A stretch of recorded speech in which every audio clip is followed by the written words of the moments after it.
some board meetings, and I hear a voice there that sounds very familiar. It's Navneet. And he's evidently on their board. He's just helped them raise $2 million in their gala in Los Angeles. So, the number of activities is involved giving back to the community, the much wider community, lifting the entire community. He's just a guy about whom I cannot say enough. And for that reason, I won't say very much more. He's organized this delightful program for us, and I'll just turn it over to him so you can meet some of our distinguished panelists. Navneet? Thank you, Raman. Okay. Thank you, Raman. Send me the bill for that.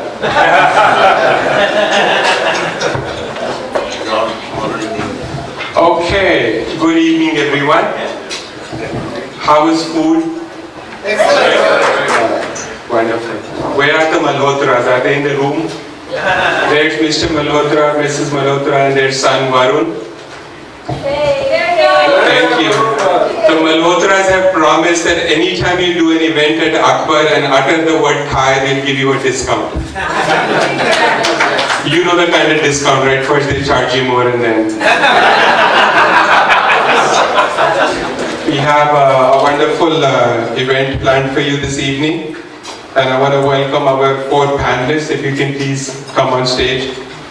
Suchit Bachalli, Shebu Raphael, Manmeet Singh Virdi, and Dev Chanchani. Yeah, it's alright, good. So, day before yesterday was Christopher Columbus Day, right? And I think if he hadn't used MapQuest and had used Google Maps and made the right proper turn at Cape Town, he would have reached India and none of us would be sitting here. And what's amazing is that in reality, Columbus never actually touched the United States, right? He was hit Cuba and Puerto Rico. Of course, Trump doesn't know that Columbus hit Puerto Rico, otherwise he would have taken better care of Puerto Rico. Where's Preeti Patel? She just left. Okay, she just left. Good. So she's running for freeholder in Middlesex County. And I told her that I'm sure you'll get all the Indians to vote. She says nobody's going to vote for me because I'm a Republican. So I said, are you a Republican or a Republican like Trump that converted? So anyways, please vote for her. So I have absolutely wonderful news for you. This is shocking. So somebody sent me data that if you combine the South Asian race, which is India, Pakistan, Bangladesh, Sri Lanka, the population is far more than that of China, and it's the single largest race in the world. Right? There's 1.7 billion people and Chinese are 1.3 billion. So almost 1 out of 4 people in the world is a South Asian. So how does it feel to be living in New Jersey but belong to the largest race in the world? So we need to sometimes think like that. And then our friend Tom Friedman has told us that it's a flat world. So why should we look at Middlesex or New Jersey or United States? We should look at the world, right? And it's a global world, telephone calls are free, there's internet. All these 4 people on this table have made millions of dollars thanks to internet. And so we should look at the world and we're the largest race. Not 1% of the United States, 17% of the world. It's just India, and then if you add the other 3 countries. People tell me not to talk like this because you're in America and we need to behave like the 1% model minority. And but for some reason Indians, they don't like talking about sex, but somehow there's more kids born in South Asia every year than anywhere else in the planet. In India, one child is born every 2 seconds, 49,864 a day, 18 million a year. We had Australia every year, Canada every 2 years, California every 2 years, New Jersey and New York every year. But we don't like having kissing in the movies. So we'll talk about Trump later, because I know that excites people more than anything these 4 panelists are going to utter. Absolutely. And so, thank you for joining us this evening. These 4 panelists have promised us, this is the best thing about TiE. People here will share their secrets. The motto of TiE is to impart education and information and share our knowledge so that other people in our community and outside our community get richer and more successful. And the foundation of TiE, actually, some people don't like talking about it, but I'm shameless about it, is creation of wealth. So whatever it is we can do so that our community gets wealthier. And the best thing about our community is when we do get wealthier, we share and we care and we give back. So an improvement in our community is an improvement in humanity. And given that we are the largest race in the world, if we can uplift 1 out of 4 people in the world, then the entire world gets uplifted. So let's start with, okay, so here's the deal. I know you just had some drinks and a lot of food, and you're not really interested in anything educational, right? Like, who needs the secrets from these guys? Right? All of you have secrets you want to share. So let's make it fun and entertaining. So I'm going to ask them a few questions. They have no idea what I'm going to ask them. Okay, that's the deal between me and them. And they said, how come you're not telling us what is the plan? I said, listen, you look at your bios, you've arrived in life, and it's shameless if you're going to ask me to tell you questions in advance, right? The only reason you're sitting here is because you earned it, and you got an invitation, which means I feel you can answer anything, including Suchit, what is your favorite between Deepika and Aishwarya and all that? So, Katrina. And Katrina. There we go, you see. Where's your wife? We know what happened to her. Alright, so I do divorces, by the way.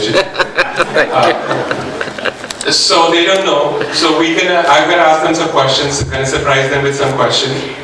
And then if you have a pressing question, then interrupt, raise your hand, although I can't see you because of the slide.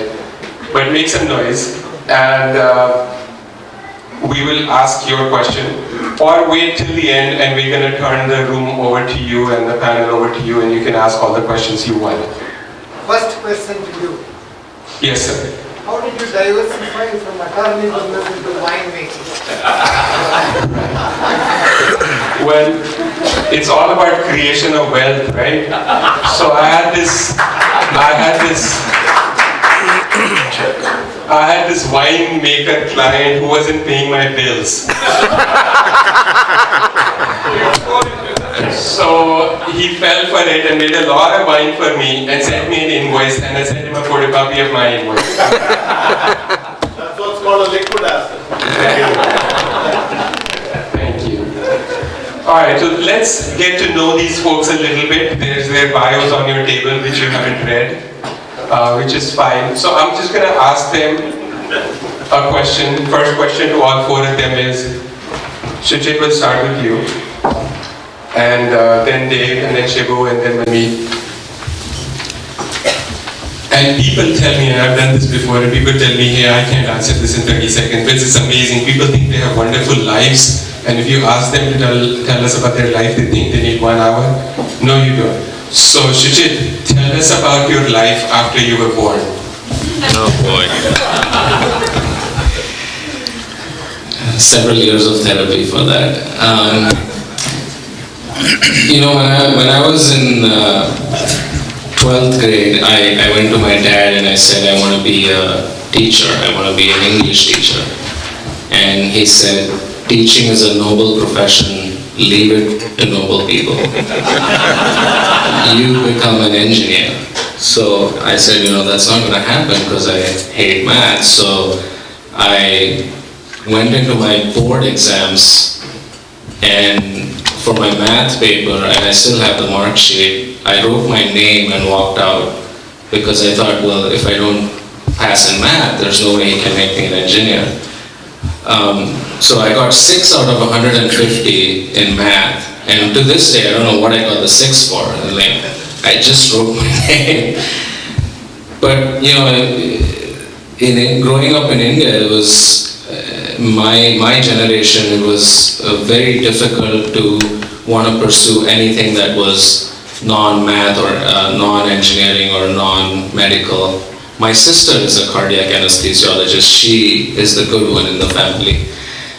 But it's so if I look back at my life, I think I obviously grew from that and did what I had to do. But for me, I think having a mentor in my life was always was what changed me. In fact, I wrote on Facebook today. I remember I saw something on Facebook. My mentor was a gentleman by the name of Professor Rishi Kumar Pandya in Mumbai. He took me under his wings. He was a very well-known management consultant in Bombay.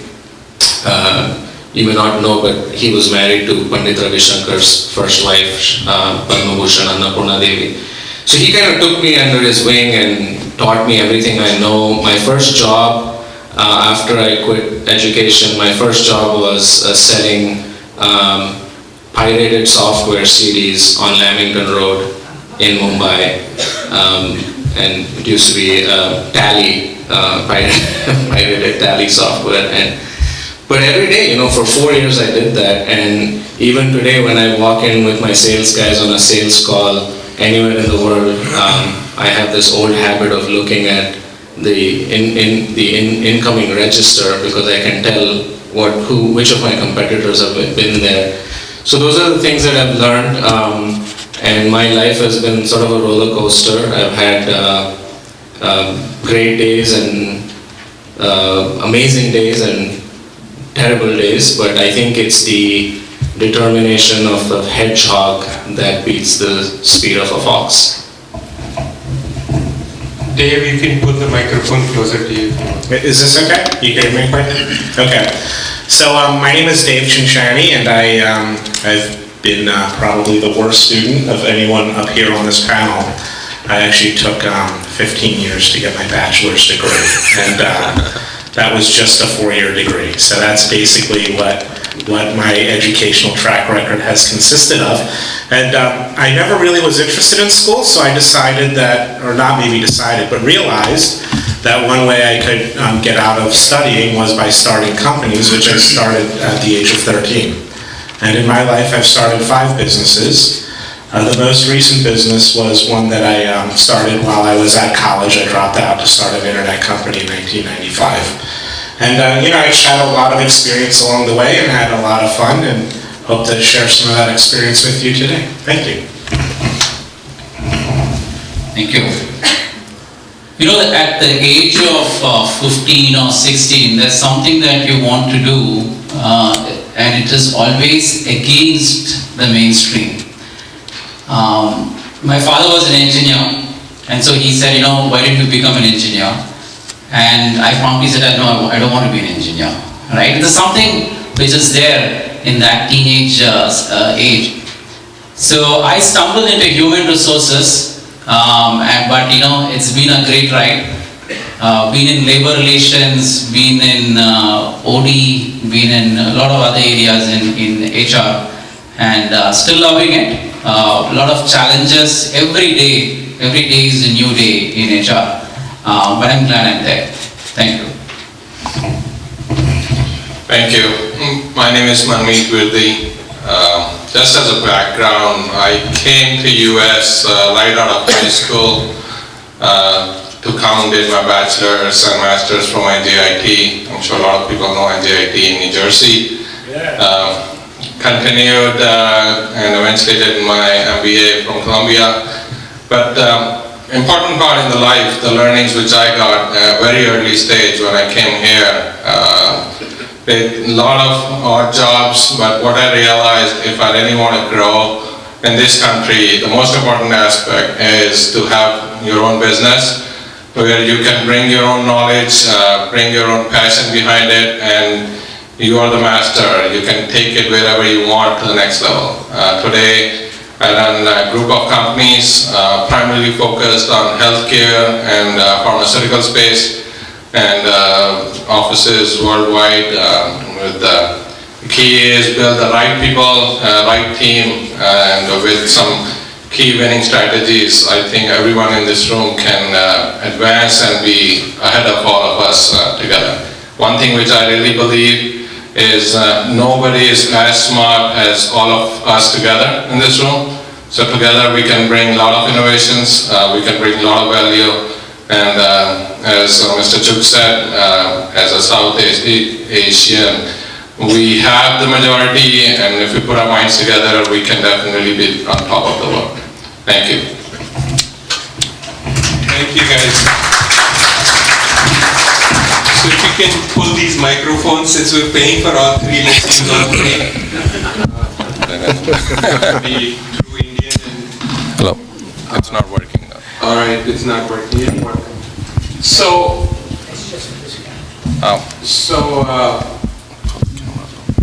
let's start with, thank you for your wonderful stories. I didn't really realize we have so many losers on this panel. And I'm disappointed that at 15, Shebu was not into girls but human resources.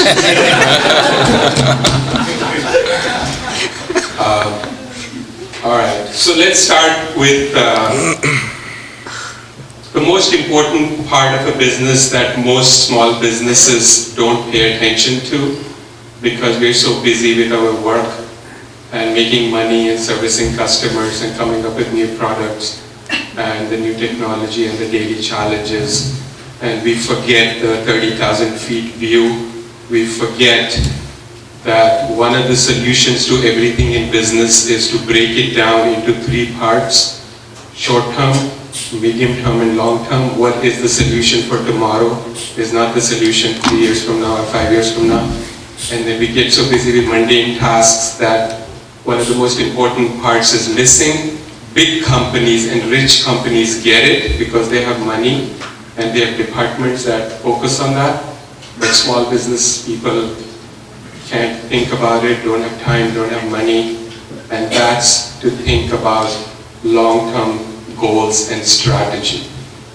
And given that the four of you are so successful, I'm sure at some point something happened to you. You met someone, you took a class, you read a book, and that day, that evening, that night, you wrote down on a piece of paper that I want my company to go from 1 million to 10 million to 100 million or $1 billion. And the starkest example on this table, for instance, is Shebu's company, L&T Infotech. And if you read the history about Larsen and Toubro, here's two Dutch guys that go to India for some business and get stuck there because of World War I and decide to stay in India and start a bicycle repair shop. And now it's 40,000 employees, the 20th largest company in India, 12-13% owned by employees. And this is just one guy that's driving the growth, AM9 for the last 30 years. And L&T Infotech, right? One day they're into construction and building bridges and railroads, and one fine day they say, hey, we want to do Infotech. And in a few years they're close to $1 billion. So Shebu, can you tell us some secrets about how L&T Infotech happened, and how do you have thousands of employees and almost $1 billion in revenue? I think I need that mic.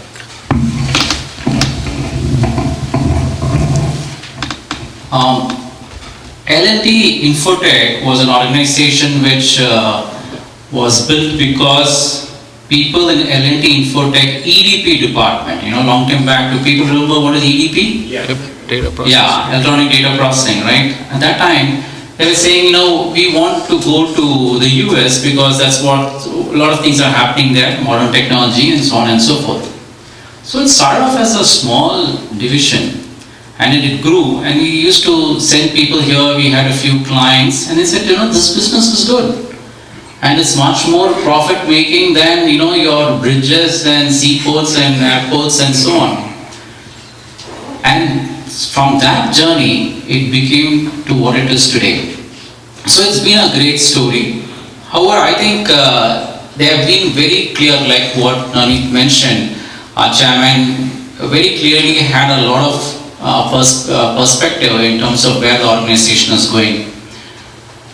Getting the right people, I think that's a very, very important thing. And especially when I look at it from the lens of an HR person, I think that is probably the single most important thing that you can ever do. So, people who are not only in terms of skills and experience, which is what we typically look at, right? But also very importantly, the cultural fit of the person. We should be able to look at a person, have coffee, have dinner with the person and say, will he or she fit this organization in terms of the cultural fit? So whenever we look at people today, we look at that as a very, very important and significant factor. The other thing is really in terms of how can you do things differently for your client. And in our organization, we have got a lot of examples of that. A client came and told us, look, we are into oil and gas. We have a lot of problems in trying to find the oil throughput and the pressure and so on and so forth. And from that came building digital oil wells today. In fact, that's a very, very specialized area.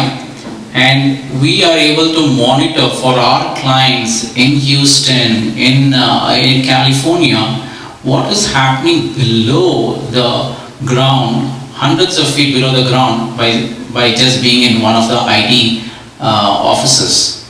So digital oil wells, think about it. So doing something very different for your client is very, very important. I think the third thing which in our organization, especially in the last few years, we're trying to do is try to look at how a person can learn. Learnability factor, right? In Japanese, in the Zen concept, there is something called Shoshan. And that's really trying to look at everything from a beginner's mindset. How can I look at, without my knowledge, how can I look at this problem? That's not a very easy thing.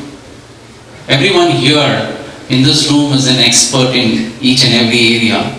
In spite of that, how do I keep my knowledge aside, keep my experience aside, and look at it from a beginner's mindset? This is something which we're trying to do through a lot of our workshops internally within the organization as well as with our clients. So these are three important factors. There are quite a few, but I think these are three important factors, and especially from a people perspective, I think that has resulted in the success of our organization. Thank you, Shebu. So, Manmeet, you started with nothing. You started an IT company which became successful, and now you're running Indian Berkshire Hathaway, and you're into pharmaceuticals, and you're running a school, and you're doing healthcare, and still running your IT company. Let's assume that most of the people in the room have never prepared a long-term strategy document or a 5, 10 year, 15-year plan. What happened to you? How did you move from a small IT company to a collection of companies? It's a very long question, so it took me 18 years to get here.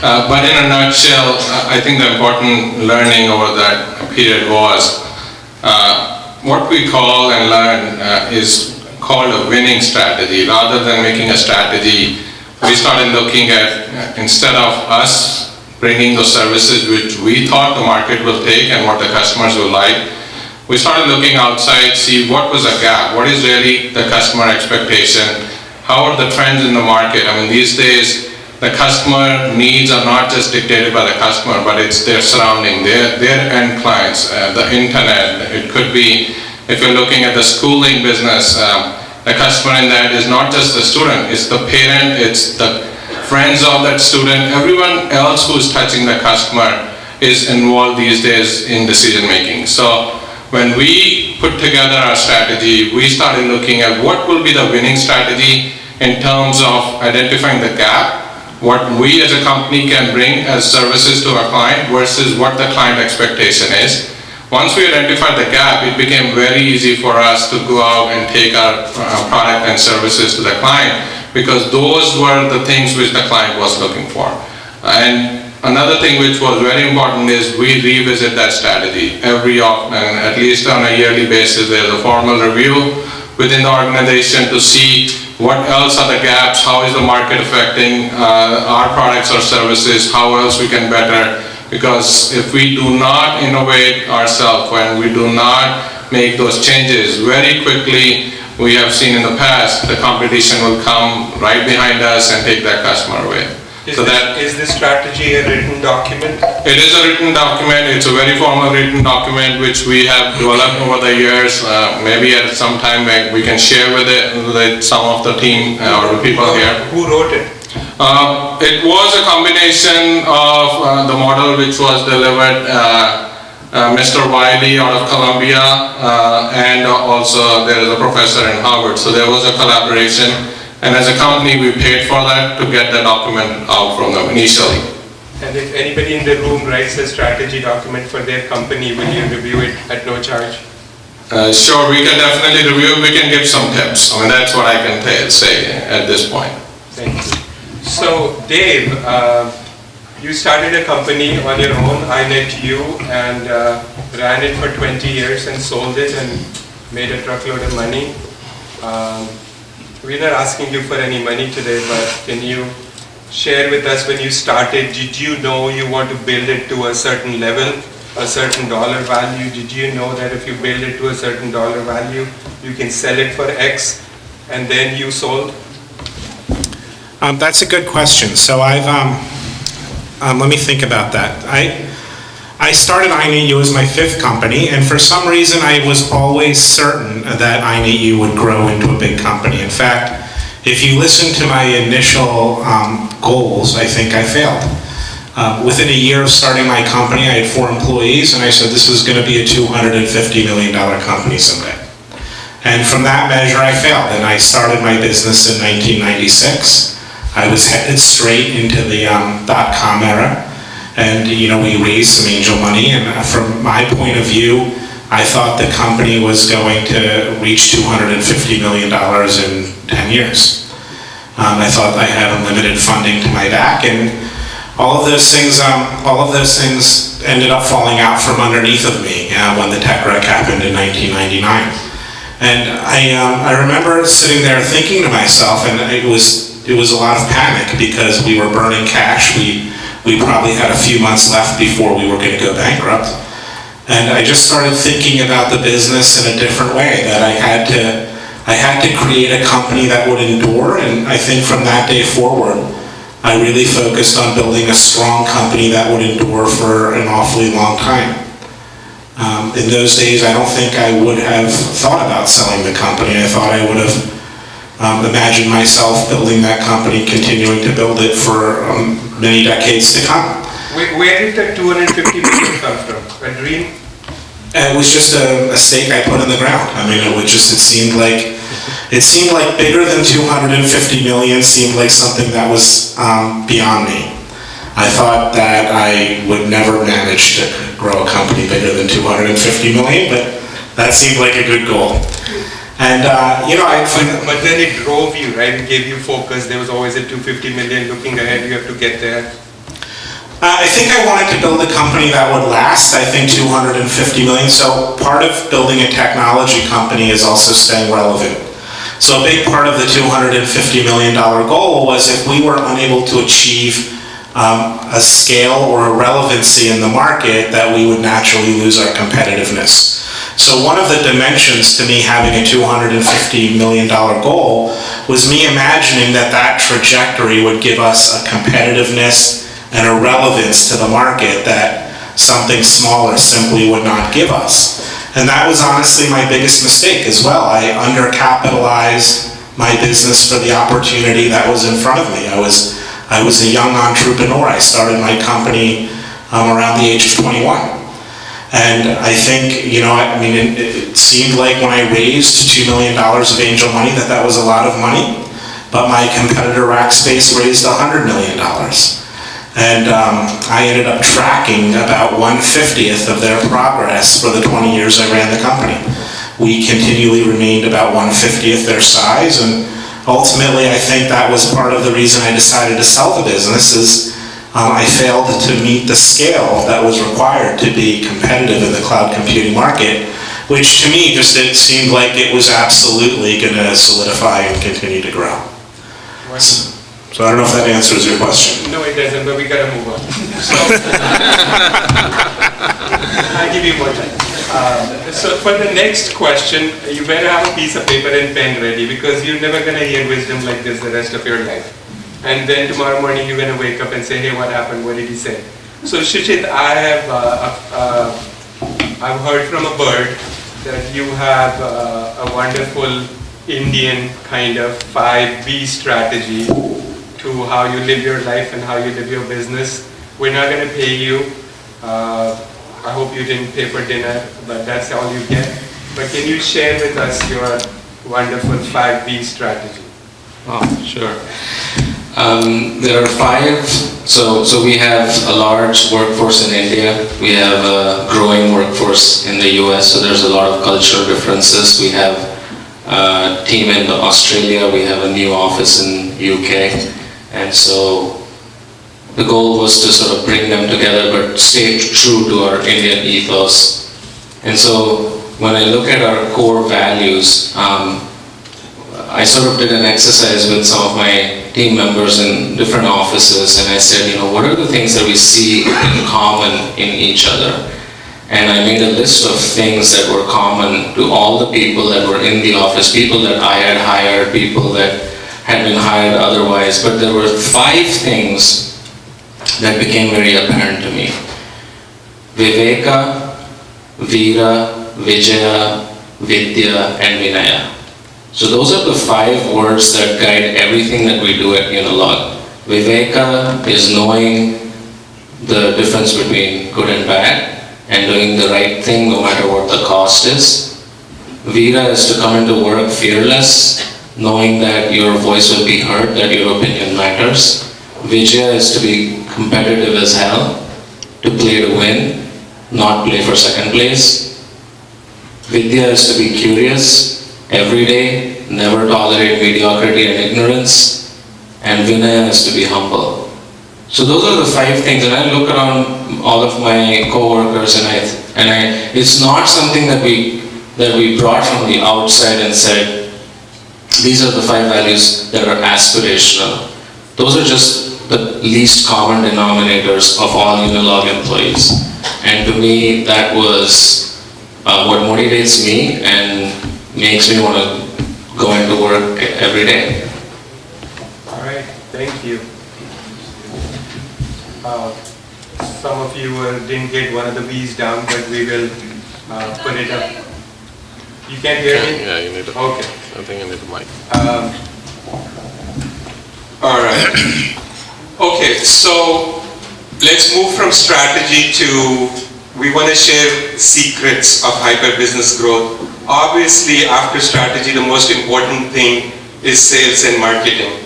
So I want to ask all 4 to share with us their thoughts on hyper business growth and what would you do if one of us came to you and said, we want to grow at 24% a year so we can double in 3 years, or 50% a year so we can double in 1.5 years. What experiences can you share with us on hyper business growth when it comes to sales and marketing? Dave, we'll start with you. Can I get the microphone? Yeah. So 24% is a great number because that's exactly the growth rate we sustained for more than a decade. I think we sustained that for about 15 years. And I think, I would share a few things for someone who's looking to really grow their business. So one is, to obviously look for rising tides. I think we all know the adage that a rising tide will rise all ships. So I'll tell you quickly about a story about a security business, an entrepreneur in the security technology business, who sat down with me and his business wasn't growing. And I sat and talked about the services he offered the market. He did forensic analysis in lawsuits where he would analyze hard drives for employee theft. And I said, is that litigation, is a forensic support of litigation growing? And he said, no. And I said, is your business growing? And he said, no. So I sat down with him and I went through an analyst report, and I went and looked at the security technology industry, and we went and we looked at different segments of that industry, like credit card compliance or healthcare compliance, that were growing. And I said, the first thing you need to do is you need to basically begin investing in areas in your industry, in your sector, that are growing, and I think that will obviously help you grow. So the first thing I tell people is obviously, to take a step back and figure out how you can put the winds in your back. I think they help tremendously. We were fortunate to be in an industry that was growing, and that helped propel our growth. The second thing, if I may, to share to entrepreneurs that are looking to grow their business is most people think about business growth as a purely offensive strategy. And I often educate people on having an amazing defensive strategy. So one of the things that we did that actually increased our growth rate by 50% was playing amazing defense. We decided strategically to focus on growing our existing clients.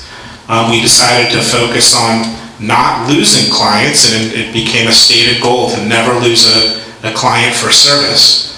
And lastly, we focused on doing such an amazing job at taking care of our clients that we could ask them for referrals, and we did that. And we found that some of the best clients that we gained came as referrals from our existing clients. And I think those are two great areas to focus on.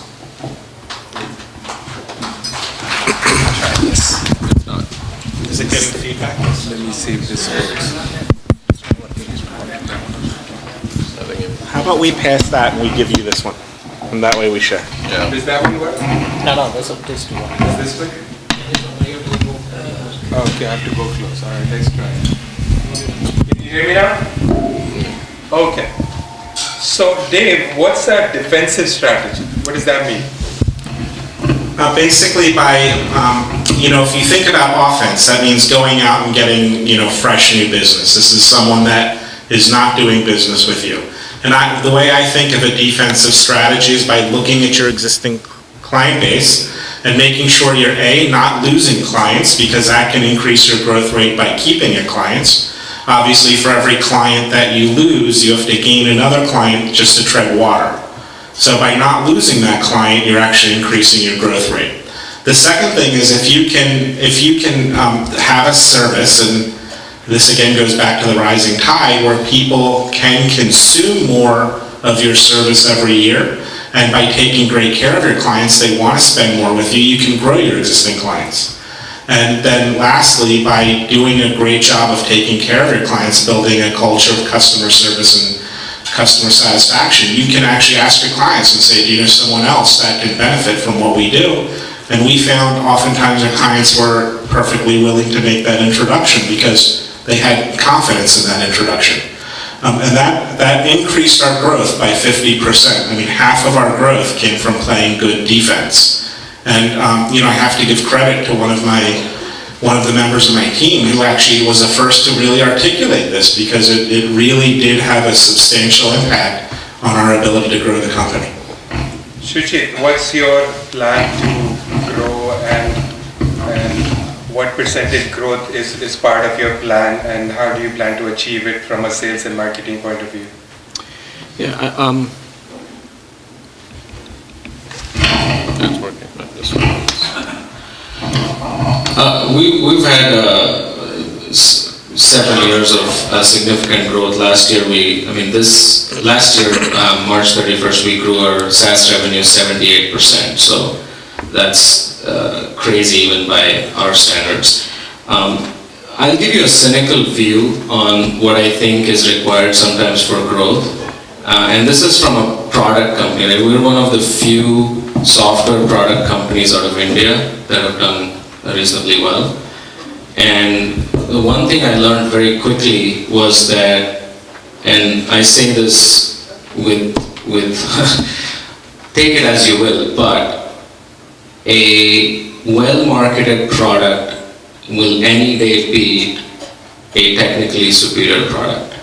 So that's the cynical world we live in. Marketing is so important, and I'm not saying that we have a mediocre product, but I'm saying that the product development is very important, but not having marketing, and a lot of us as technocrats, as people from technology, tend to forget the immense contribution that marketing makes. So the growth rates that you see in all of these companies, I think there's not much that differentiates one CRM product from the other, one e-commerce product from the other.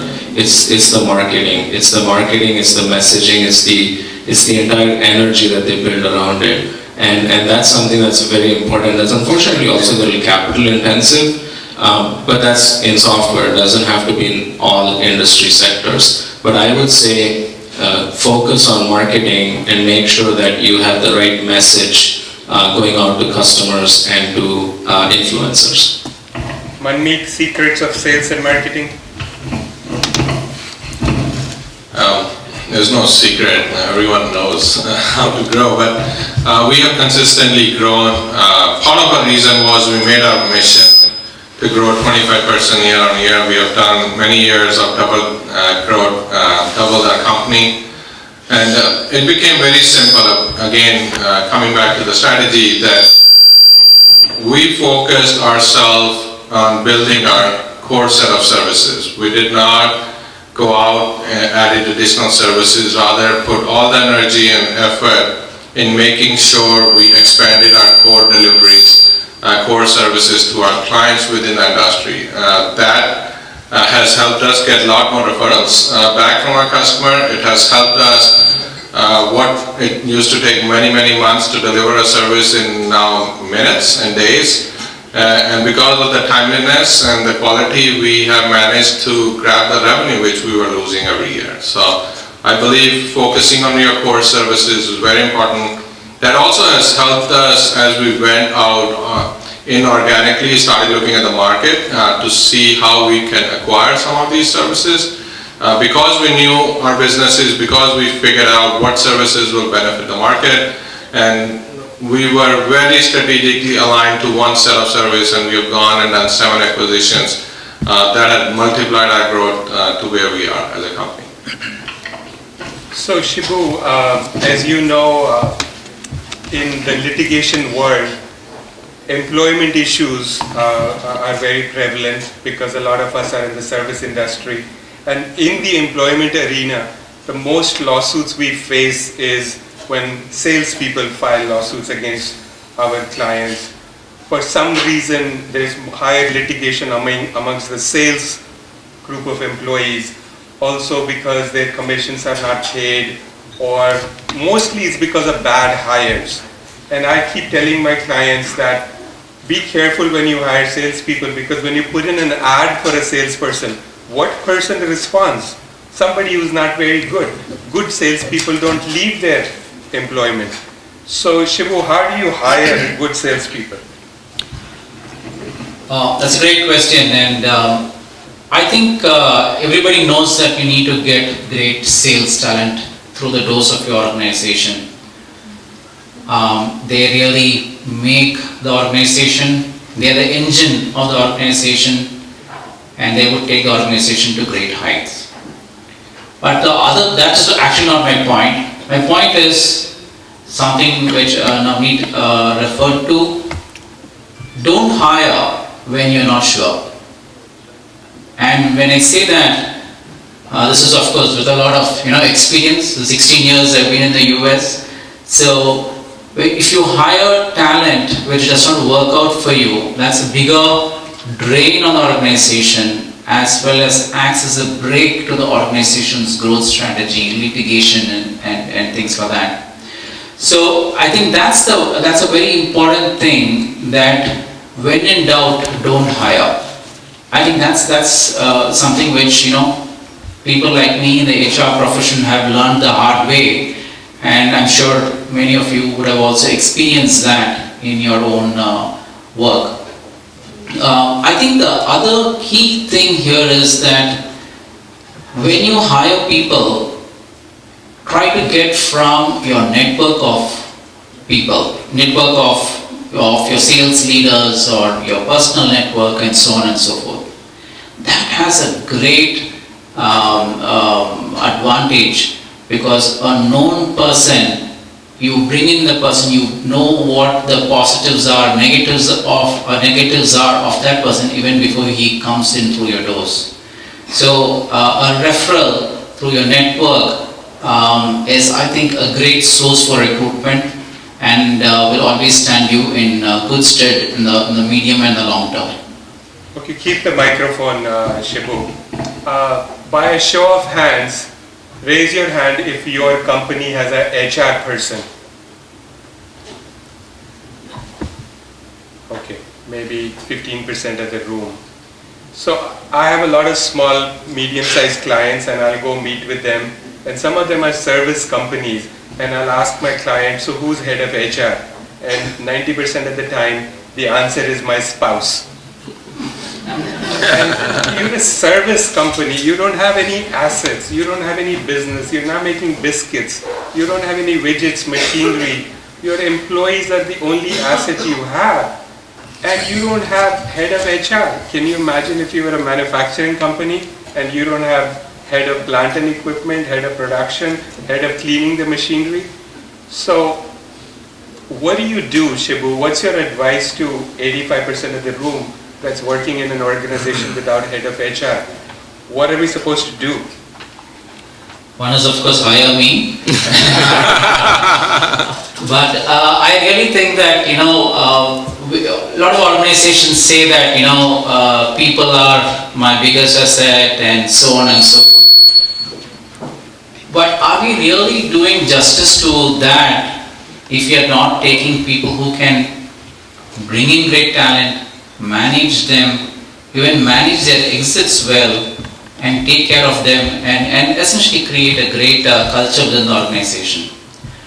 I would really think that you should have a person who's a true HR person and not necessarily your administrative person, right?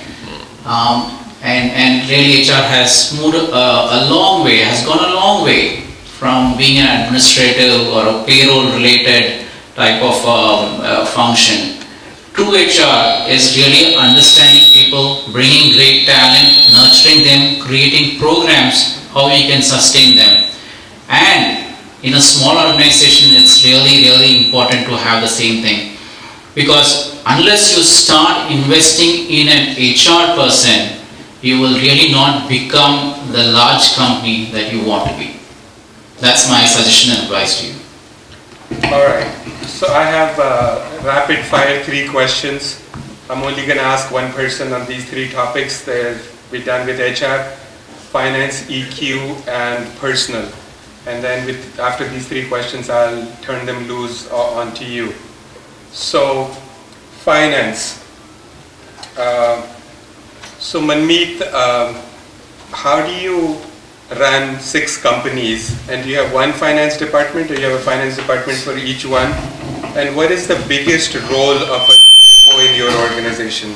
The biggest contribution? That is on. I think that mic is on. This mic is on, I think. That's for the camera. Good question. We have a large finance department, and the CFO is there, and with multiple controllers. Controller's goal. Can you off the front mic? The controller's goal is to make sure the day-to-day finance gets run, and the CFO's main goal is to make sure the company is stable and is aligned with our strategic vision. They really drive a long-term vision, and the controllers at the bottom are working with the banks, working with the payroll departments, working with the HR, working with all other people to make sure our staff, our consultants, everybody gets paid on time, our clients are billed on time, and there is money that keeps rolling within the organization. Okay. Dave, you want to talk about your personal life or EQ? What is EQ? Okay, so talk about your personal life. Okay.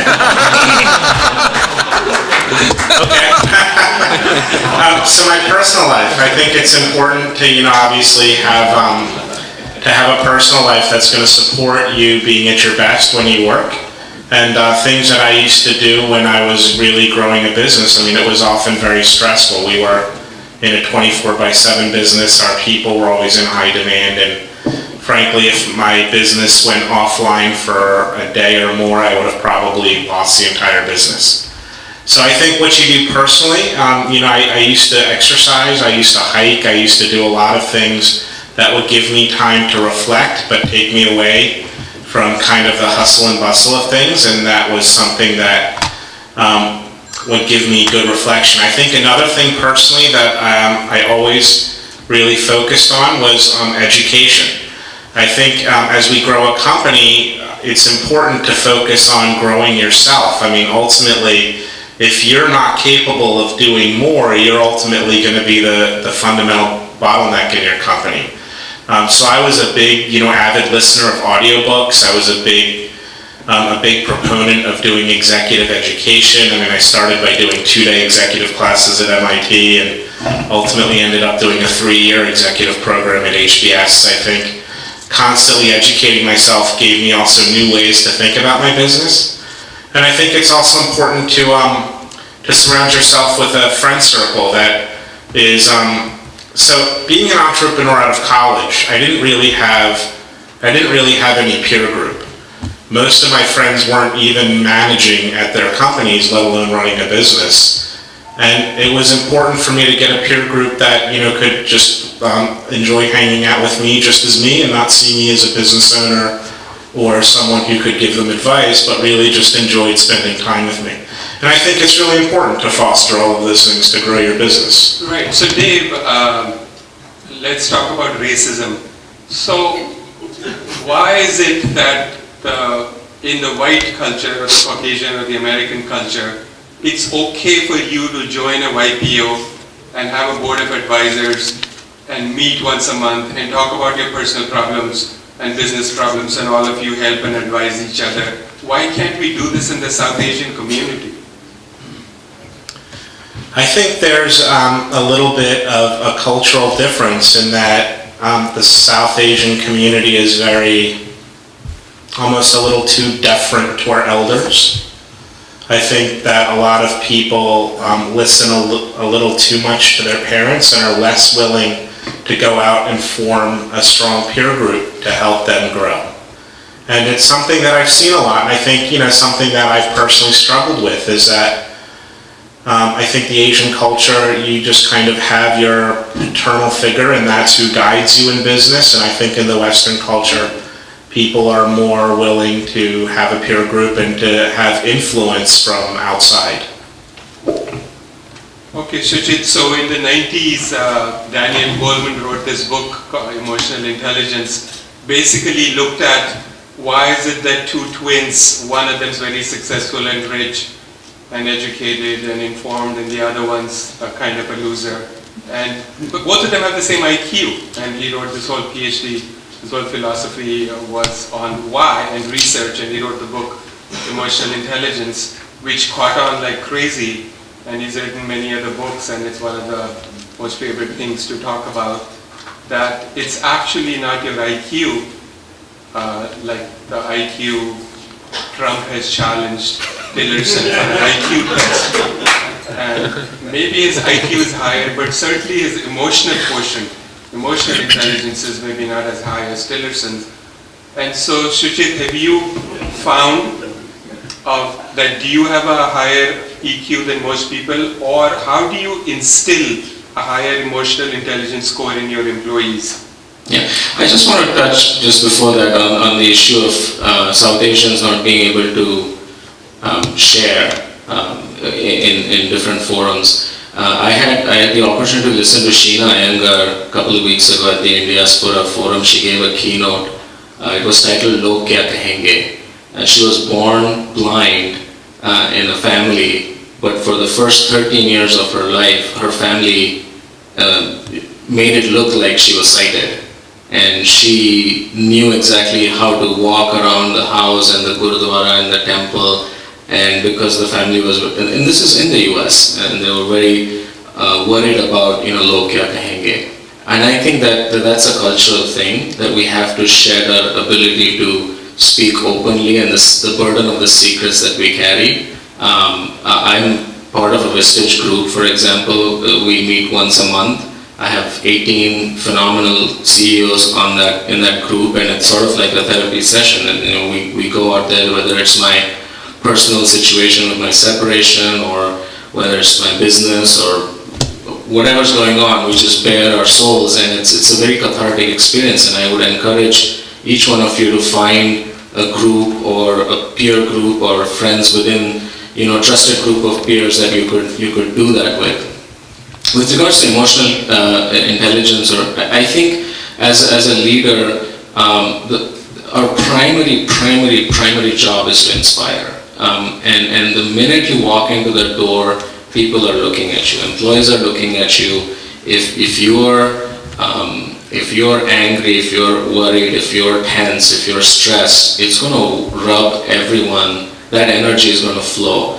So, it requires, it's a lonely journey. I would definitely recommend that you, like Dev said, you got to have other pockets in your life where you can, let off some steam. But I certainly think in terms of in bringing emotional intelligence to your job, having empathy, having a sense of purpose, understanding where each one of us has come from, and knowing that everyone has their own struggles, and to be kind, I think that's very, very important. The reason we have these 5 values, because we want to look at the starting block. When you're learning how to bicycle, the first thing they teach you is, look in front. When you're driving a car, they tell you, beta, don't look at the clutch and gear, look in front. When you're, ice skating, they'll tell you, look in front. That's vision. You've got to look in front. And as long as you're bringing vision and empathy and taking people along you, I think that makes for a far, far better organization. And I think that sets the right foundation for hypergrowth. Thank you. I think that's one of the challenges for TiE New Jersey. We all have to get together and do our version of Vistage and YPO and help each other and meet once a month and share our ideas and thoughts and mentor each other and get people money when they need money, or if they're having problems at work, then we share that and share our experiences.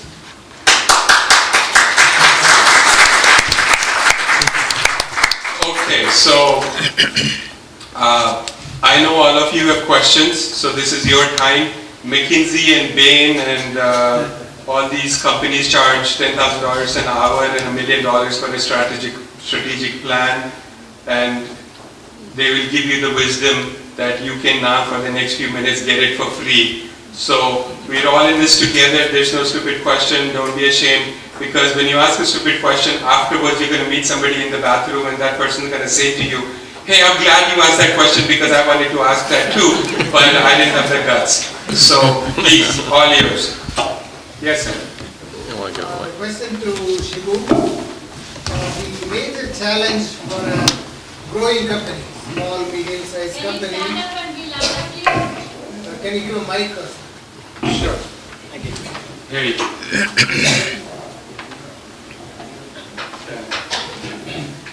The question is to Mr. Shebu.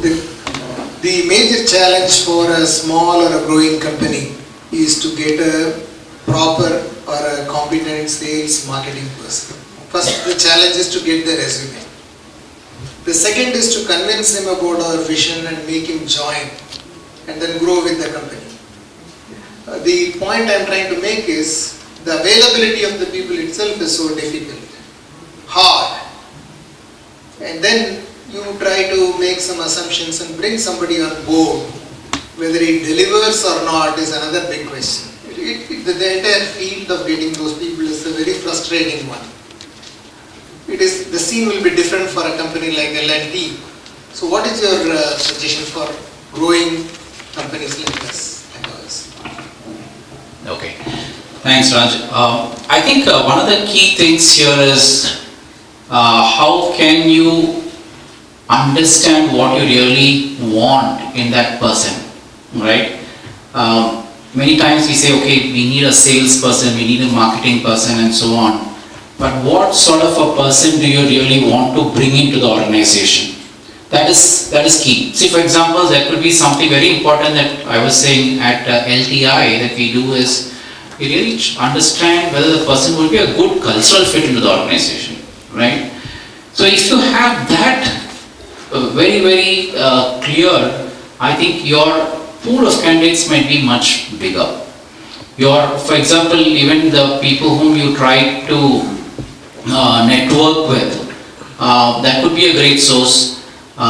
We were not getting, some of our senior client partners in a traditional model of, going and seeing an IBM or a Big Four or any of the Indian IT companies and so on. So we adopted a different strategy of going and asking ex-CIOs of some of the organizations to come and join us and be our senior client partners. So I think if we were to look at the traditional model of getting people, I'm sure, I completely agree with you, having worked with smaller organizations as well as larger organizations like a Deloitte or a L&T Infotech. There is a brand issue also which is there. But if we were to look at throwing the net far and wide and in very unconventional areas, I think you will have much better success.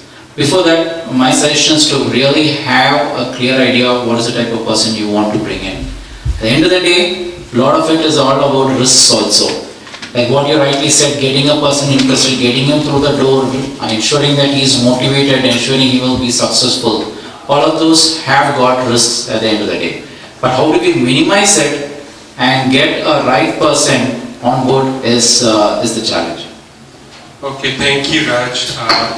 For the Q&A session, I want to invite our President Raman Kapoor to join the panel. Raman is a very successful business person and has done exits and mentored many companies. So will you please join us, Raman?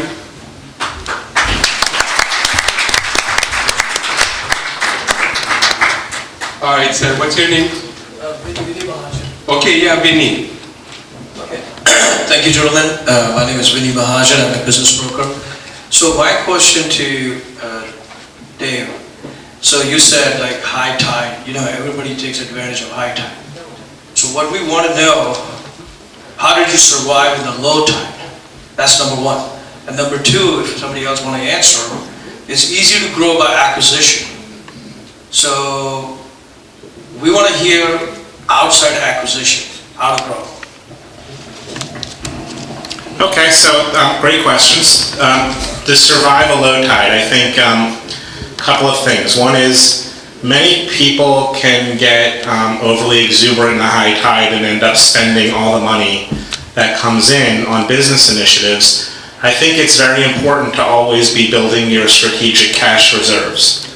So we made a very distinct effort to make sure we were building our cash reserves when business was good. And when, for example, the recession of 2008 hit, I got up in front of the company and I said, we're going to continue investing through the recession. We continued giving raises, we continued hiring people, we continued spending on strategic initiatives. We actually went from being a hosting company to a cloud company and actually built our own cloud portal and cloud stack in the recession of 2008. And because we had built a rainy day fund, it was actually very inspiring for the whole company to have the CEO get up and say, not only are we not going to lay anybody off, but we're going to continue to give you raises and we're going to continue investing. We were able to pick up phenomenal people in that market because other companies were laying people off.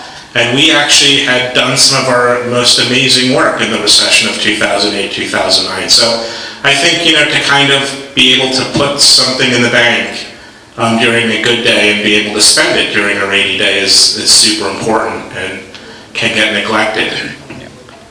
The second part of your question, can you remind me? Acquisitions. Suchit can answer that. He runs a big company. So do did you grow outside acquisition, or everything was through acquisition? I made no acquisitions, did you? Like the need. I'm usually spending 3 days a week trying to fend off acquisitions. No, I have not done any acquisitions, so I wouldn't be able to answer that. But I just wanted to add on to what they've said. I think managing, we love managing growth. First of all, it doesn't require much managing. If you're growing, if revenues are good, there's not really much to do. It's a lot of fun though when it's not. So much like Dev, and I say that tongue in cheek, but much like, we had the same issues in 2000, 2001, 2008, but it can be a lot of fun. It can be a lot of opportunity to learn and grow as an entrepreneur, as a business person, to understand how to navigate those choppy waters. It's not easy. Unlike Dev, we did have to let go of quite a few people, and those are very, very tough days, but it teaches you a lot in terms of how you do the right thing, how you do right by your employees and make the right decisions even though they're tough. And it starts at the top. I mean, I remember going, for months without pay. So we would be the first ones on the chopping block, and only then it would hit employees. But as far as acquisitions, perhaps others would be able to. I think Manmeet. You can answer. There is a lot of growth within our organization without acquisitions. Acquisitions are more strategic in nature to bring some additional services, which adds a platform, so we are building on it. But organic growth, what we felt was, as long as we are very clear with our strategic goal, and it's simple, and it's only enhancing your core set of services, you can become very rich. Because now when we go out in the market, the customer knows that this is the kind of service I expect from Aequor. This is why it becomes very easy for any salesperson to go out, because your brand is coming along with you, your service quality is coming along with you. So focus on that core set of services and continue to enhance and hone them well, and you will automatically see that multiplier growth effect organically. Thank you. We have an entrepreneur and ex-captain of the Indian Army. Thank you for your service, sir. Your question. Yeah, I'm Major Krishnachari. My question was for Dev. You talked about the high tide. My question essentially is, what is your exit strategy in terms of timing, and what would be essentially the key decision makers in when to exit? Raman, you answer that, Raman? No, I'm here to listen. No, but you did a great $265 million exit. Tell us what happened. But let Dave answer it first. You go ahead. Okay, so I think the decision of when to exit is obviously driven by a lot of factors. I can speak a little bit as to how you prepare yourself to exit, and then also a little bit about the decision to exit. Which were you more interested in? Yeah, both. Okay, so to prepare to exit, I think obviously, making sure you understand how businesses in your industry are valued. Most businesses are going to be valued on EBITDA. So I think many people will tell you to run your business as if you're not going to exit, and that you'll be able to add back all the investments to your EBITDA. In my experience, that is not true. So I think you have to, I'll just come out and say it. You have to build your EBITDA if you want to exit. And I think, you have to do it that if the exit does not materialize, you're not stuck in a dead end, but you do really have to manage your EBITDA. I think the second thing is, if you want to prepare for an exit, is to make sure your accounting and legal functions are capable of M&A transactions of the size you want to conduct. I was lucky and I did not prepare. My legal function, my lawyers were capable, but it turns out my accountants were not. And not because they weren't good accountants. We were audited according to GAAP, but our accountants simply never had experience doing a transaction our size. And so under the pressure of an actual M&A transaction, it's a lot of stress and pressure when you're going through M&A. They actually kind of let us down, and they're wonderful people. I still use them, but they were not prepared to do a transaction our size. The next thing is you have to really think about if you want to engage an investment banker. So investment bankers are business brokers. I think picking an investment banker is one of the most important decisions you can make if you're going to do an exit. You want to look at companies in your industry and you want to read the press releases and you want to see which investment bankers have a lot of experience. You should find typically in many industries a dominant investment banker is going to do half the deals and everyone else is going to share the other half of the deals.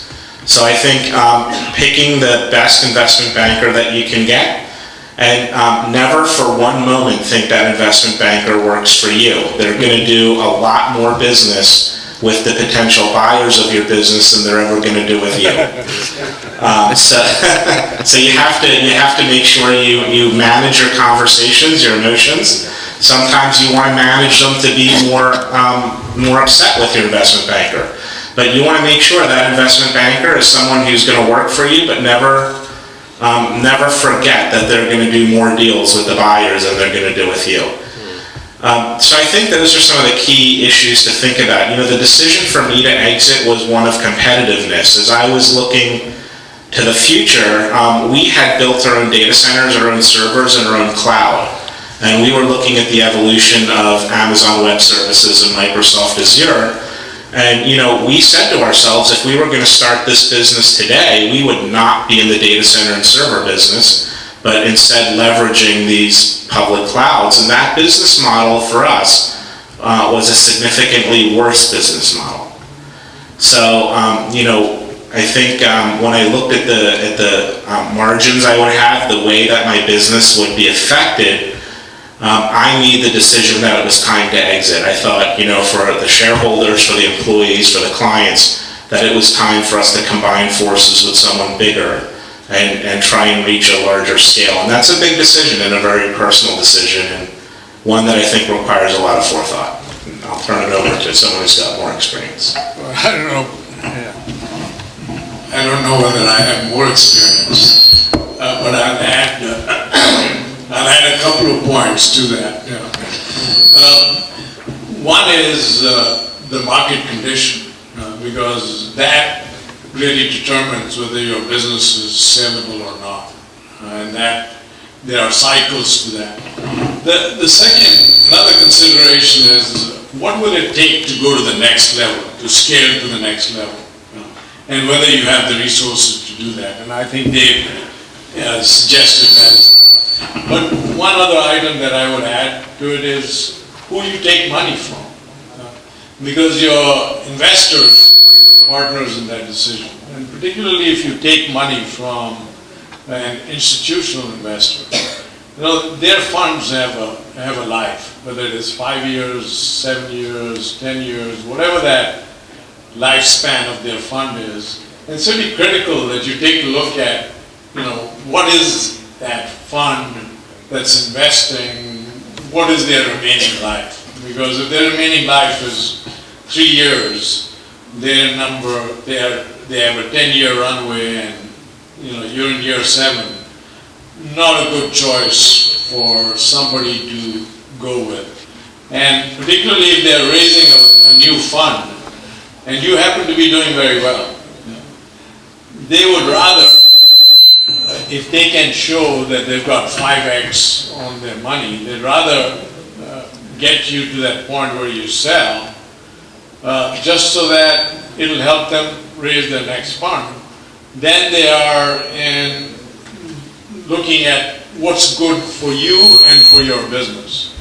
In the same way that the investment bank is only concerned about, what's happening with their clients, it's the same thing with the institutional investors. They're concerned about what's best for them. All right, more questions? More questions? Okay, so, yes, sir. What's your name? Karu. Good. What do you do? I actually said this earlier, I'm a technologist, and somebody thought it was funny. Thank you for, again, some of the key terms, Suchit in particular, where you identified the 5 Bs. A lot of managers sit there and go, hey, how do we verbalize it? Right? It's nice to hear that. Going back again to the HR side of it, you grow a company not by one level, it's by multiple tiers, right? You need a village at the end of the day to make the difference. How do you ensure that same level of scrutiny and success is applied to each layer of the organization? You can't do it by yourself. You're not awake 20 hours out of the day. You need a team to make it happen. What's the success in making that happen? And at the end of the day, if you don't see that, how do you drive it out of your team? If you see resources in your group who are there but have the potential to grow, how do you push that? How do you get them to that next level? And one final question, you guys are only selling 7 secrets. What do I have to pay to get the 8th? So.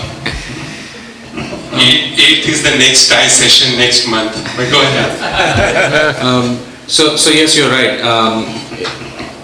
This is not something that can live in a PowerPoint presentation or in a printed document. It has to be, first of all, you have to live it by example.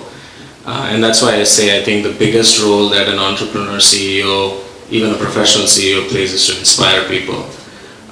In my experience, what we have done that has worked is I have not tried to bring values from the outside. I've tried to, state the values that we already have. So it's really those 5 words really are just a representation of everyone who already works at Unilog. But we have a very structured process of how we roll out, or when we did this, how we rolled out our vision and our core focus, our 10-year BHAG, our 3-year plan, 3-year vision and 1-year plan. And I meet with every employee through town halls, and I have, between now and December 31st, for example, I have 8 town halls. So I will be meeting with every single employee, repeating the same message, and I will do it till every employee at Unilog has heard it 7 times by the time they're done. So you have to repeat it. It has to be, it takes effort, it takes a lot of drive and commitment and time commitment to sort of put aside other pressing things, because there's always fires to be put out. But this is something that is very important to me, and I make it a plan to go out there and talk to everyone. And when my direct reports, so I have 8 direct reports, and when they see me do this, they know that that's what is expected out of them, and then it flows down. So we have what we call L10s. We actually have a system in place. So we have these L10s, and they go down 3 levels below me. And all of the employees sort of follow the same language, the same words, the same vocabulary. And that is sort of homogeneous and repetitive, and that's one way to build that eventually becomes the culture, right? So that's what we're trying to do, is build that culture so that when someone from the outside joins Unilog, they know, even in the hiring process, we tell them what Unilog is all about, what it means to join the company, and that's what we're trying to build, because we really want a performance. Now you asked me the question, what happens when people are not performing? I'm sort of, and I'll be very honest with you, I'm sort of torn between the Simon Sinek school of thought, which is if you were in a family and you had 2 kids and one kid was a little slow, you can't fire that kid, can you? You have to give private coaching and tutoring and put more effort into that kid. So I sort of look at the organization in a similar light. So I like that philosophy, but at the same time, my CFO doesn't. And so there's always that healthy balance that you have to strike between performers, people that are coachable, and people that are unfortunately not. So I don't see them, I don't categorize people as non-performers and non-performers. I categorize people as coachable and non-coachable. So Suchit, you don't do what corporate America does, that once a year rank your employees 20% A, 70% B, and 10% C, and fire the 10%? No, we're hiring right now, so we're not firing. If you fire the 10% Cs, maybe you don't need to hire anyone. Okay, you sir. Let me introduce first myself. So my name is Vishal Bedre, and I run small staffing company in North Berlin. As well, we have some e-government project in India. So my question is, so as we are startup company here in US as well as a staffing argument, so what is happening whenever we are going to pitch larger client, right, the big giant client or small or middle level client, then they will they will see the history, the company history, right? Even though we have strong team and everything. So my question is, how as a small company we can find a good client or trustworthy client? As we know, it's like staffing is very, it's like not that much, we can find very few people whom we can trust, because entire business is trust, built on trust. So, because I saw here, there is a big giant coming, that is the reason I came here to see what answer I could get for that. Is this question addressed to one giant in particular? I think everybody is giant here. Okay. You want to answer that question? I think So I'll answer it and maybe somebody can chime in. We run a staffing company. The challenge, what we saw. Even I tried for Zenster last year, but there is no response. Yeah, what we believe in any sales, it can be everyone. You have to have a bigger pipeline.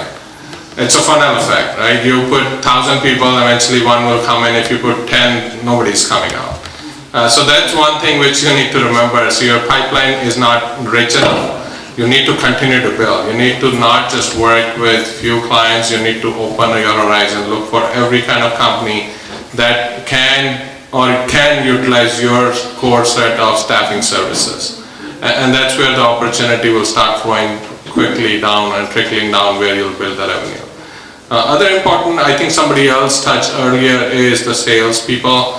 What we have experimented and has worked very well, we did not go out and start hiring salespeople who are from the industry. We went out to different other industries, got in people who had no clue about staffing, who had no clue about technology or healthcare. And we, by giving simple training, the people who had passion, who had a particular need, have become very successful. And they have been able to go out and open a lot more clients, because they are not fear that what will happen in case I do not, because they don't know the industry. This one, another aspect, what we have seen, has helped us grow and continuously bring in new and new clients within our organization. Anybody else wants to answer? Sure. Okay, thank you, Manmeet. We have two final questions at the back here. Next question is from Balaji Pawar. He is Chief Operating Officer of a mid-sized company. Balaji, your question. Hi, hello everyone. So my question is how to identify leaders, especially at organization level. I think identifying leadership in your company and also training the people in your company are two very important things to do as you build a business. I believe wholeheartedly in training your people, and I think you should, get the best training that is available for your people. Even if you fear that your people are going to take the training and leave, I never regret spending money training my people, including leadership training. We actually used to run leadership classes for supervisors and up. We would bring in a leadership trainer and we would run workshops, and they would be in 3 parts. To identify leadership talent, I think is a competency that good leaders have, and I think yourself and other good leaders in your company have to recognize that developing the future talent pool is their job as well as your job, and they have to learn how to identify leadership talent and realize that it's something very important for the business to do.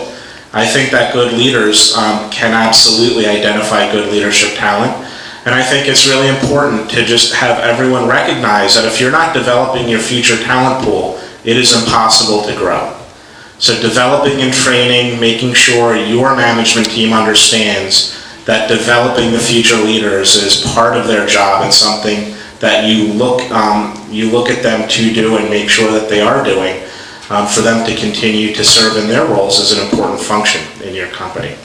Does anyone else? I think that's a great question. Yeah, I think it is difficult. I mean, it's a challenge to identify training, but I think you want to try as much as possible to give opportunities for leadership, right? So when you see people that you think have potential, I think you should put them in situations where they can show you leadership skills, and that's a good way to sort of assess if they have it or not. And providing them with the opportunities is the best way. Sometimes I meet with people and they tell me, well, you never asked me if you know, had I been given the opportunity, I could have done it. So I think that's important to give them as many opportunities. I think Shebu is the HR role here, so. Yeah. One common theme I was seeing in some of this co-panelists is that they are also HR people. So their focus on the employee, I think, is really tremendous. I think internally developing people, I think, is very important, like what was just mentioned. Taking people from other industries is a key thing, because in many times what we see is that people from the same industry, there's a huge amount of competition for talent, and there was a question earlier from Raj that talked about that. So looking at people from other industries is a very important way in which you can source great talent. As long as the person has got the passion to do well, all other skills can definitely be learned very quickly. I remember a long time back I was in the cell phone industry, and that was a time, I was that time in India. I was working for a company named US West Cellular, and I was the first employee of that company.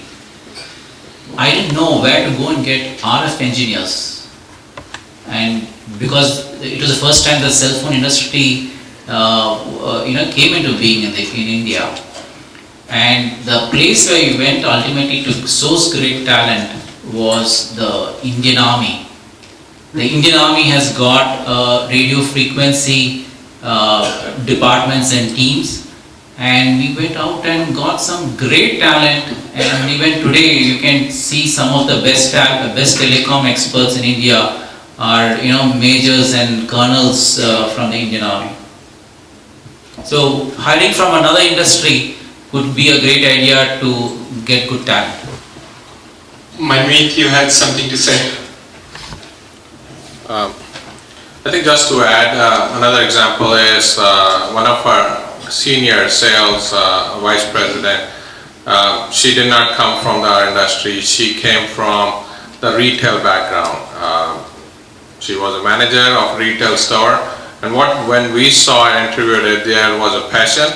There was no hesitancy in calling the customer, talking to the customer, and that kind of opened our sights. When we are looking for leaders, even at the bottom, you have to give them that opportunity. And very importantly in our organization, and we learned at a very early stage, somebody who's a good performer, we try to promote them and make them as a leader, and it kind of backfired because the role which they were good at, they're not able to perform that role anymore, and they're trying to get into the leadership roles, is not always the truth. You want to look at the person who has shown the qualities, who can do the task at hand, at the same time is passionate, wants to grow in the organization, wants to make sure the people around them also grow. Those are the kind of people you want to bring along with yourself. Okay, we have one last question. I have a question related to this. Okay, go ahead. Here we go. And we have the owner of EBC Radio and a television station, Alka Agarwal. So I promised the last question to her husband. But before I give the microphone to her and the last question, I'm going to end with the panelists. Thank you so much. But there's some people in the room that are not happy with their business and are not happy with their job. They want to do something else in life. And I'm gonna, as a last question to all of you, I'm gonna ask them that if there's some people in this room that want to make more money and want to change their job and profession, what advice and what business could they start in today's day and age? So here we go, second last question.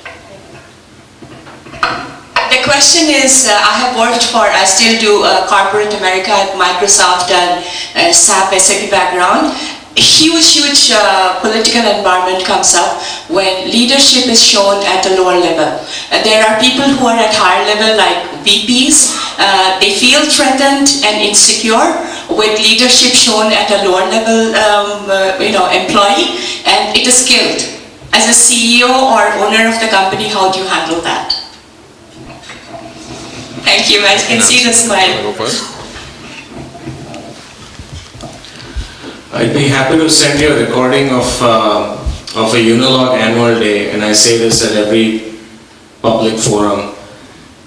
My job is up for grabs, and I'm the first one to acknowledge it. As a shareholder, if there's a professional CEO that can come in and do a better job than I can, it's absolutely the best move for the shareholders.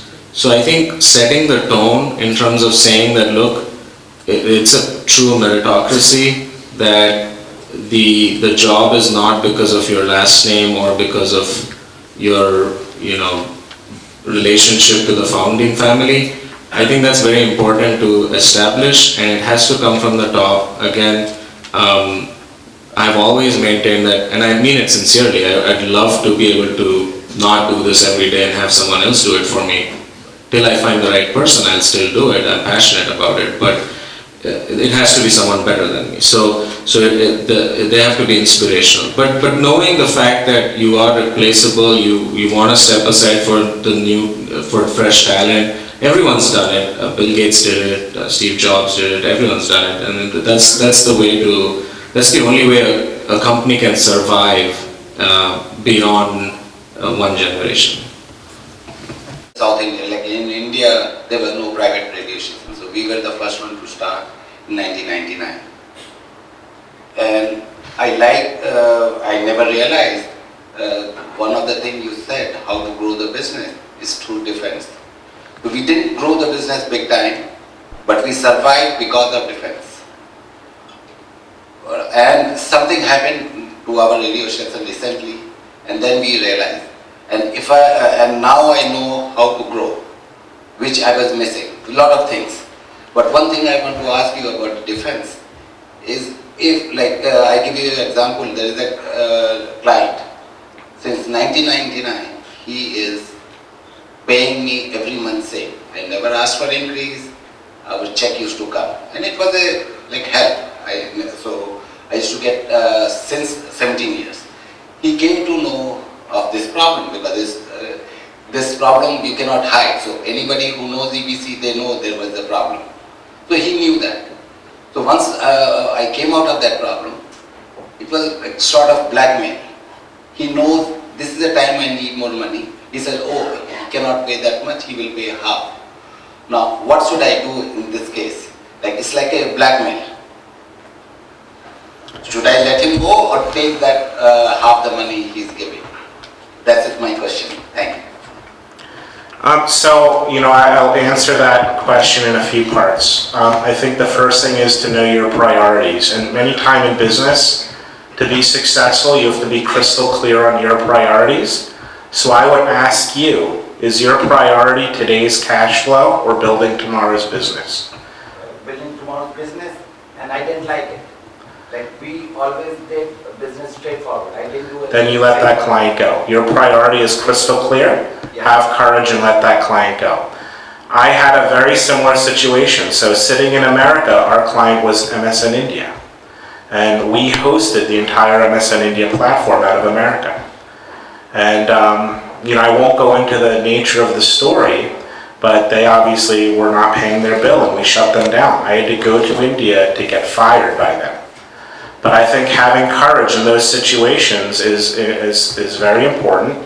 But I think, before that, just be crystal clear on your priorities. Is your priority today's cash flow or building tomorrow's business? If it's building tomorrow's business, don't think twice. In a situation like that in business, There's no right answer, there's no wrong answer, there's only your answer.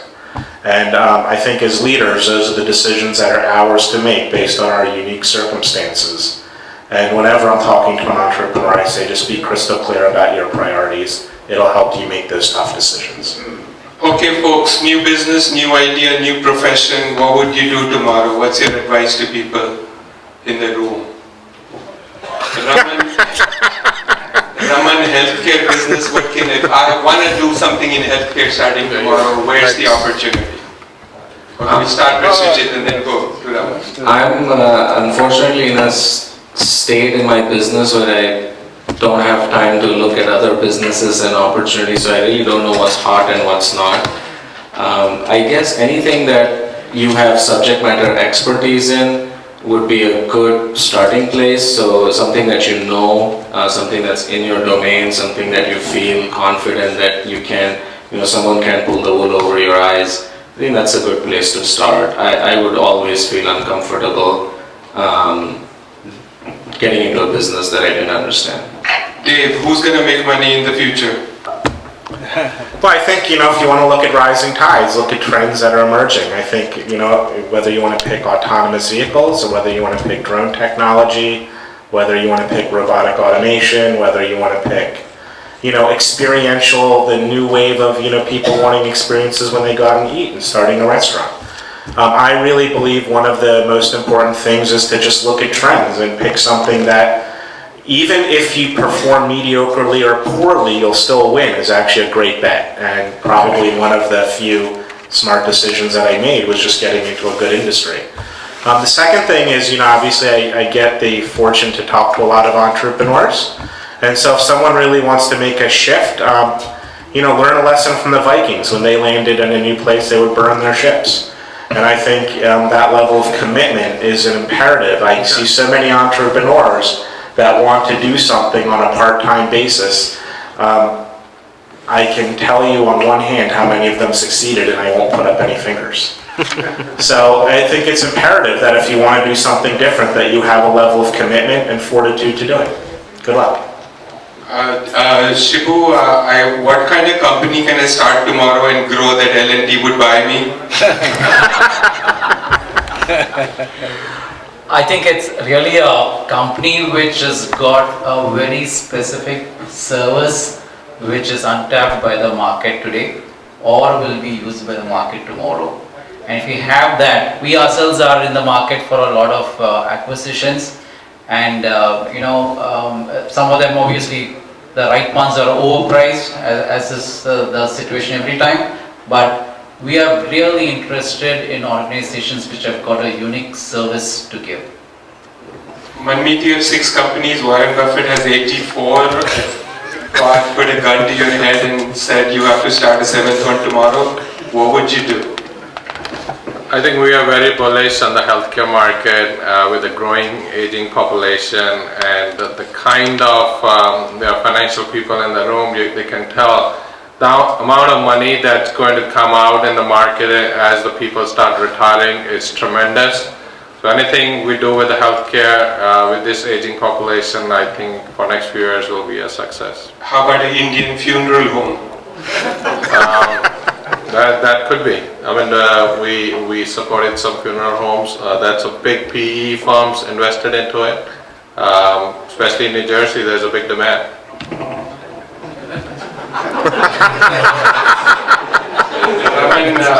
What business can we start so Manmeet's funeral home doesn't do too well? Go into the baby business. Baby boomer. Yeah, healthcare is, I agree with Manmeet. Healthcare is a wonderful business. Its total expenditure in healthcare is supposed to go from 18 to 22% of GNP. So following Dave's idea, rising tide lifts all boats. So if you have a thought about how, and I agree by the way with what Suchit said, stick to what you know, stick to the domain that you know. And within that domain, if you've got an idea that will either increase quality of care or cut costs, and the second one unfortunately, is more important these days than the first one, the quality of care. But if you have an idea that will cut costs, go into it. Now, if you're looking for a specific investment idea, I think you should talk to Raghu Rao and Mr. Mehta over there, because they have very wonderful business opportunities. So, but I just want to add one more comment, with respect to leadership that was asked over there. If you want to know about leadership and how to pick good leaders, you really just need to look at the four panelists tonight and to Navneet, because they epitomize what good leaders consist of, what are the attributes of good leaders. These gentlemen have talked about it. They've given you good strategic knowledge tonight about investing where that it's a rising tide. They've given you good ideas about focus on service. Make sure you never lose a customer, that your customer is that prime customer. They've told you about sales and marketing. They've told you about very nitty-gritty stuff. So if you want to see what leaders consist of in terms of values, the 5 V's, he actually added a 6th one, which was vision, but it's not Hindi. So, but this is what attributes leaders have, these 5 gentlemen here. So that's my suggestion. Strong suggestion. Thank you, Raman. Before we close, I want to thank my colleagues who have put this event together. My partners, Dia, Baljit, and Joy, and Manny. If you can just stand up, raise your hand. Vishita, Min.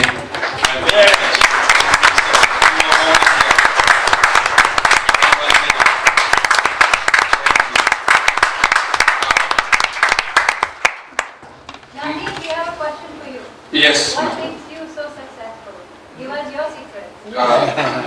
I have an MBA, which stands for Management by Absence. Every day I wake up and I think to myself, how can I make myself more useless? So that it forces me to run the business in that way, which means empowering people. And we have 500 employees, 60 team leads, 60 managers. And basically I look at these 60 people as 60 engines flying this plane, or 60 horses drawing this chariot. And so it's to think about them and empower them, and it's their business. And as these leaders will share with you, we don't run our business, we focus on our leaders and then they run the business. So I want to thank you all for joining us this evening. Manmeet, Shebu, Dev, Suchit, I'm grateful, eternally grateful that you agreed to come speak by one email, didn't ask me anything, and thank you for sharing your wisdom.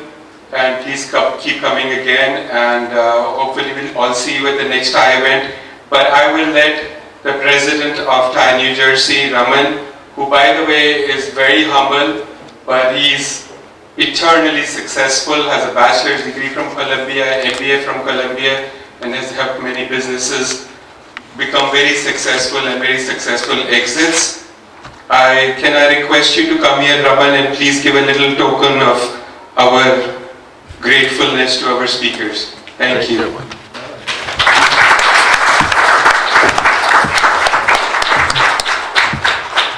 Oh, very nice.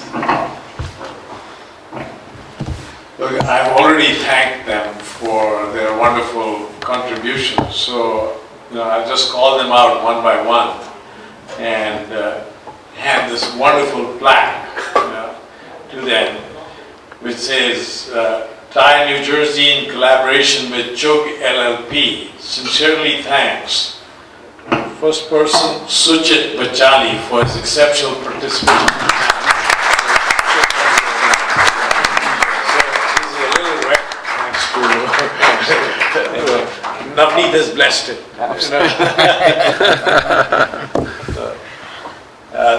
Dave, Thank you so much for your contribution. Wonderful.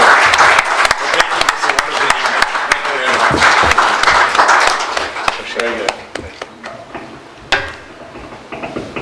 Shebu. Thank you, Shebu. Thank you for your lessons of leadership as well. Thank you. And finally, last but not least, by any means, Manmeet. Thank you for your contribution. Thank you. Navneet, there should have been one more plaque for you, but we'll have to get that made. So thank you very much, Navneet, for organizing this. Navneet is really he does things gratis for TiE, New Jersey, as a public service. He expects nothing in return. And I just applaud that kind of commitment to our community. We thank you so much from our hearts. So thank you very much.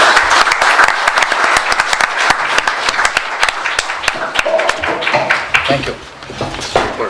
That was a very good panel. I hope we have another opportunity.